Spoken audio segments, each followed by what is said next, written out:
Olá! Hoje nós vamos começar o capítulo 39. Ele é grandinho, vou dividir em duas vezes, tá?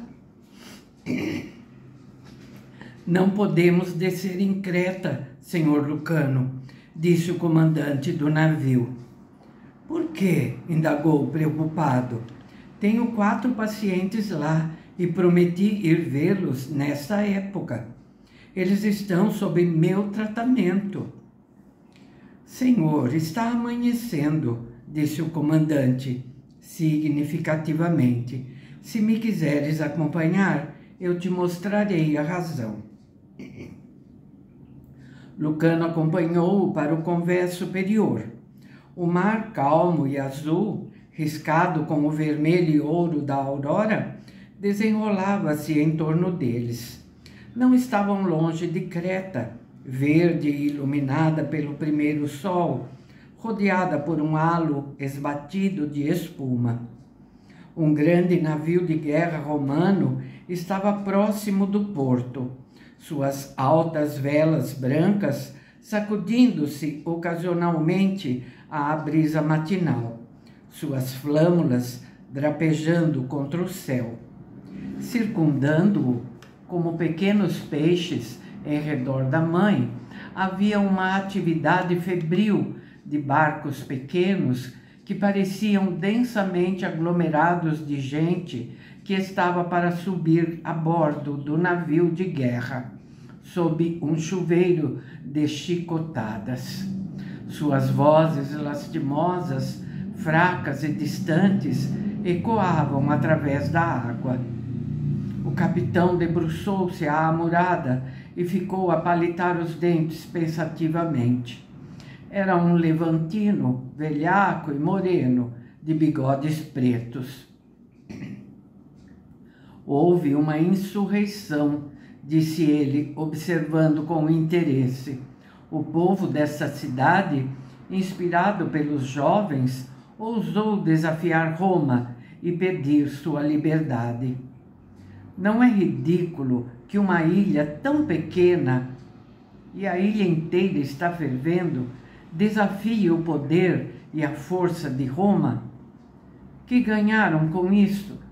Suas ruas estão empilhadas de corpos jovens, homens, mulheres e crianças aos montes, foram apanhados e escravizados, e agora estão sendo levados a Roma a fim de serem vendidos. Tolos, mesquinhos. Nunca houve para eles a menor esperança. Mas, segundo ouvi, enquanto lutavam, chamavam pelos gregos, pelos egípcios, pelos sírios, a fim de que se reunissem a eles na batalha pela liberdade. Receberam apenas expressões de simpatia ou silêncio. Disseram-me que mandaram mensageiros com tochas, correndo durante meses através do mundo, pedindo um levante geral contra o tirano de Roma. Mas os outros preferiram lançar expressões de apoio moral em seus tribunais de leis e saíram para jantar. Outros países, segundo ouvi, apressaram-se a assegurar aos procônsules romanos e aos tribunos que não tinham a intenção de se reunir à desordem e desejavam apenas uma oportunidade de continuar a coexistir amistosamente com Roma. Perdão, gente. O homem riu asperamente. Mais barcos pequenos, carregados com rebeldes, iam correndo ansiosamente em direção do navio de guerra, como que para aplacá-lo. Lucano via agora nuvens de fumaça e pequenas línguas de fogo erguendo-se da cidade.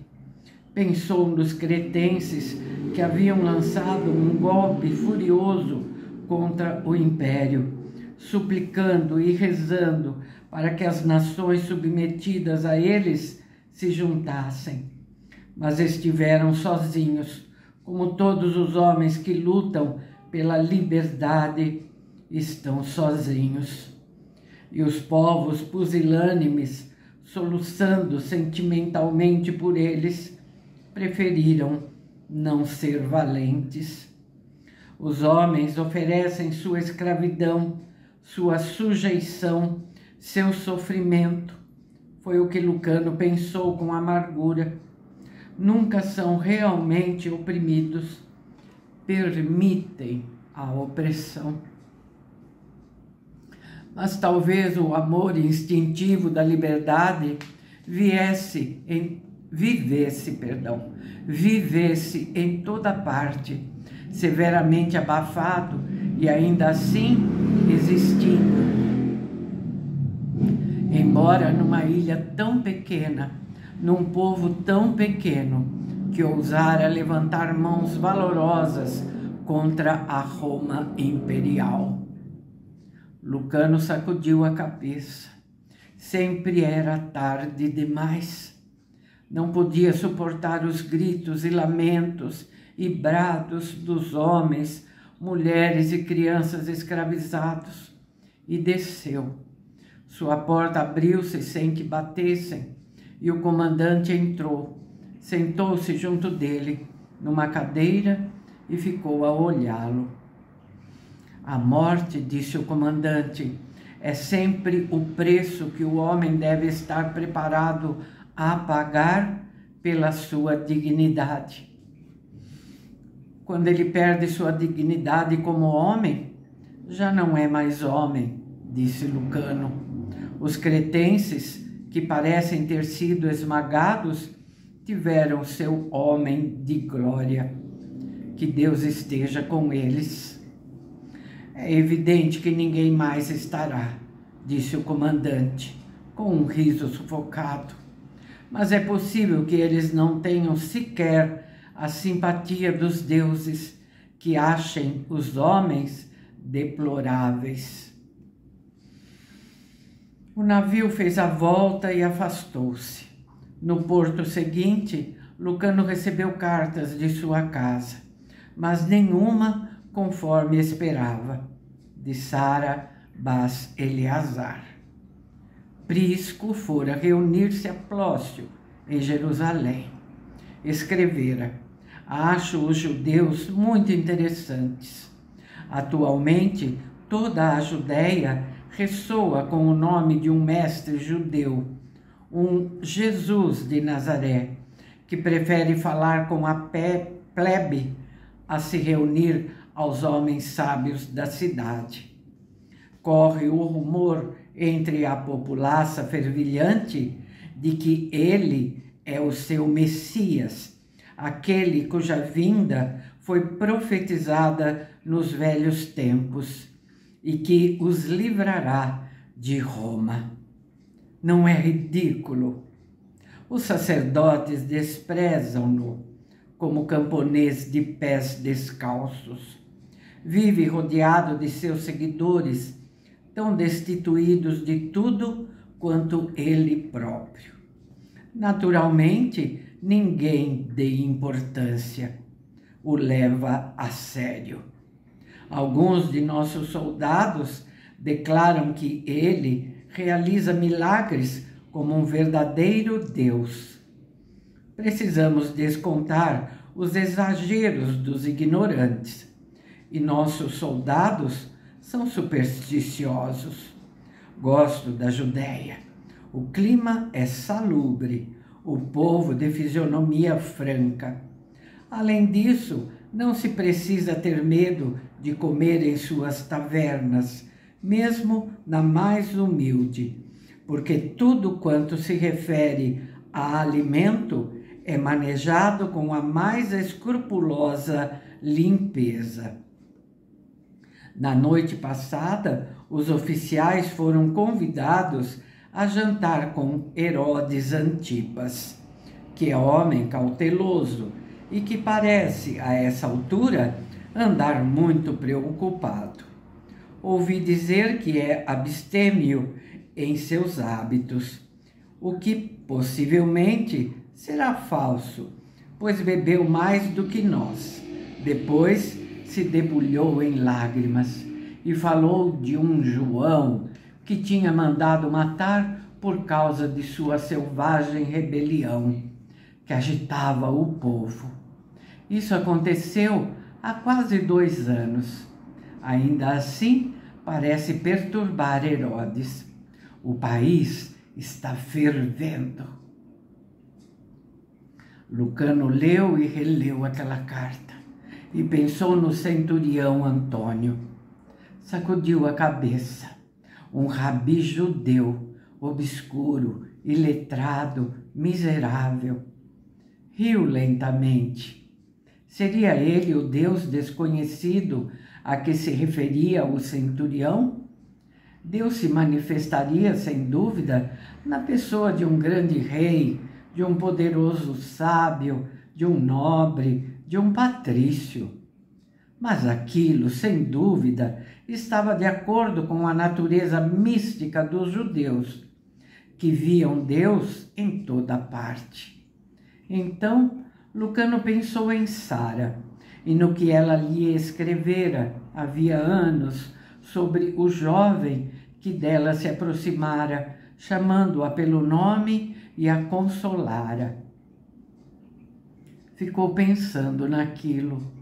Disse consigo mesmo que em todos os países há sempre boatos sobre milagreiros, sobre rápido aparecimento de deuses vestidos de luz, de estranhos acontecimentos, um mundo reduzido à subserviência e sujeição sob os romanos. Voltava-se para os mitos e superstições. Apesar disso, terrível inquietação apossou-se de Lucano.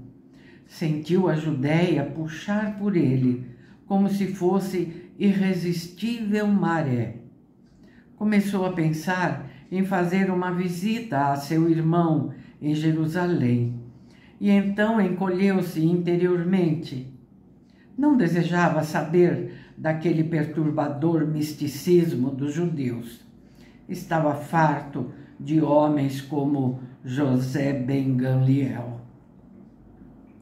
No porto seguinte, recebeu numerosas cartas, não só de sua casa, mas de Sara e de estrangeiros em Jerusalém.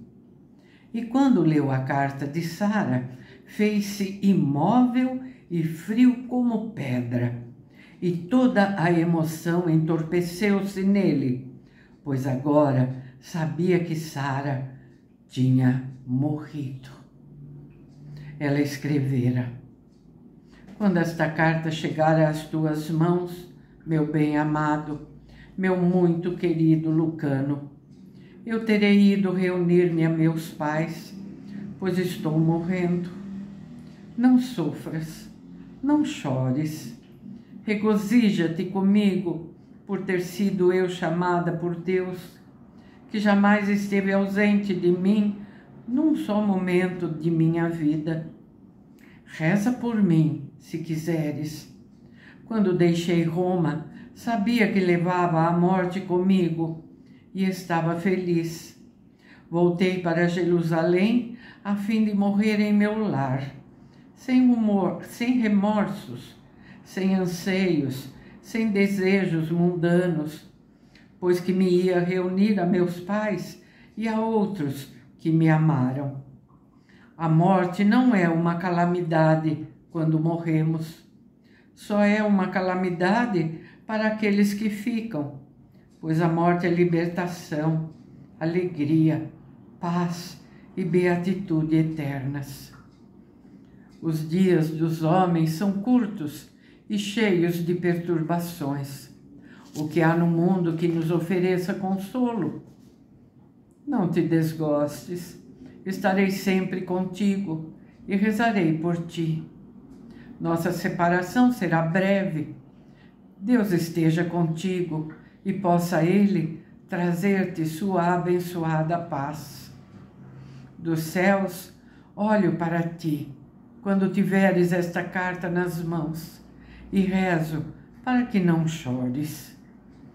Encontrarás meu irmão Arié.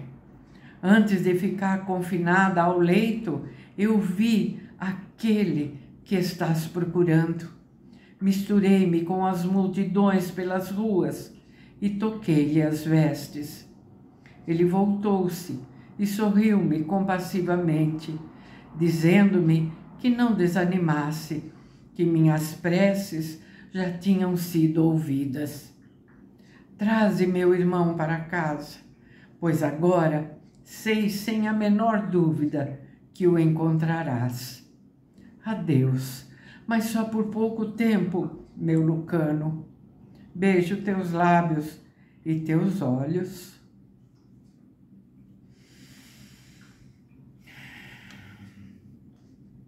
Lucano não chorou, como Sara temera. Nada sentia, a não ser um grande vazio e silêncio, um abandono de toda a sensação. Leu calmamente as cartas dos estranhos de Jerusalém, amigos de Sara, cartas grandiloquentes, assegurando-lhe que ela morrera sem dores, que seu corpo fora levado à sepultura de seus pais e que Sara lançara seu último suspiro com um sorriso cheio de paz. Havia cartas dos advogados que eram os curadores da fortuna da família de Sara, fortuna reservada para o filho de Eleazar ben Salomão, que agora devia ter mais ou menos 20 anos. Eram homens céticos, aqueles advogados. Apesar disso, Sara os convencera, e eles expressavam sua confiança em que Lucano poderia encontrar o filho de Eleazar, o irmão de Sara, e devolvê-lo a seu povo. Lucano pôs de lado as cartas e serviu-se de um pouco de vinho. Bebeu lentamente, cogitando de maneira vaga no porquê de nenhum vendaval levantar-se nele, no porquê de não ter paixão ou desgosto por alguém que amara com tanto carinho. Então, como médico, soube que estava misericordiosamente entorpecido pelo choque. Bebeu mais e mais, até que as paredes de sua cabina enviesassem. Tornou a beber e tombou sobre o leito, onde passou 24 horas sem acordar. Quando voltou a si, teve violentos vômitos e sentiu-se vagamente grato pelas náuseas e pelo corpo dolorido, pela cabeça estrondejante, pois, preocupado com sua miséria física, não podia pensar. Dias depois, enquanto o navio fazia seu caminho, sentiu-se como se movesse num mundo vazio. Trabalhava em silêncio. Não sorria mais, nem mesmo um pouco. Temia adormecer, pois via em sonhos os rostos dos que amara e perdera. Ouvia suas vozes amorosas e disse a eles: não me consoleis, pois estáis mortos e na sepultura não há recordações. Os meses monótonos e descoloridos se passaram, gotejando uns sobre os outros, como turvas poças d'água. Escrevia cartas breves à família, receava perdas novas, outras notícias dolorosas. Tinha medo e tremia quando recebia cartas. Mas Aurélia teve um belo filho e estava de novo grávida. Cusa tinha 2 netos. Gaio pensava em casar-se com uma virtuosa donzela de velha e sólida família, mas pobre. Ela me agrada, escrevia Íris. é muito erudita. Era inevitável que Gaio, se um dia chegasse a casar, o fizesse com uma jovem assim. Há quase um ano que aqui estiveste, meu filho. Compreendo que em teu desgosto por Sara não desejes ver nossa felicidade, nem ouvir as vozes dos teus sobrinhos e sobrinhas, nem mesmo a voz de tua mãe. Mas estou ficando muito velha. Volta para a tua casa, nem que seja por alguns dias, a fim de que eu te possa ver outra vez. Bom, vou ficar por aqui, tá? Aí no próximo vídeo eu termino esse capítulo. Combinado? Oh, meu Deus.